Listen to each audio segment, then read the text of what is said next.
சர்தார் பட்டேல் அவர்களின் 150வது பிறந்த நாள் நாடு முழுவதும் ஒரு மிக முக்கியமான நிகழ்வாகும். சர்தார் பட்டேல் நவீன காலத்தில் நாட்டின் மிகச்சிறந்த தலைவர்களில் ஒருவராக இருந்தார்.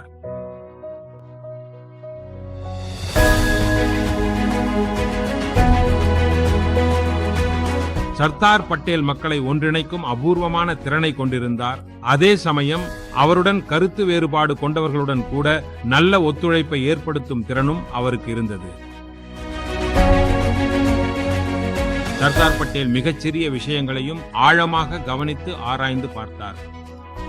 உண்மையில் அவர் விவரங்களை கவனிக்கும் நிபுணர் ஆவார். இதோடு சேர்த்து அவர் அமைப்பு திறனிலும் சிறந்தவர். திட்டங்களை உருவாக்குவதிலும் யுக்தி வகுப்பதிலும் அவருக்கு சிறந்த தேர்ச்சி இருந்தது.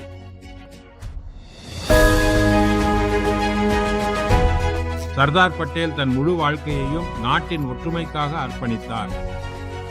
அவர் இந்திய மக்களை சுதந்திர போராட்டத்துடன் இணைத்தார். அவர் சுதந்திரத்துடன் விவசாயிகளின் பிரச்சனைகளை இணைக்கும் பணியும் செய்தார். அவர் அரசர்களையும் ராஜாக்களையும் நம் நாட்டுடன் ஒன்றிணைக்கும் பணியை செய்தார். பல்வேறு தன்மைகளில் ஒற்றுமை என்ற மந்திரத்தை ஒவ்வொரு இந்தியரின் மனதிலும் அவர் எழுப்பினார்.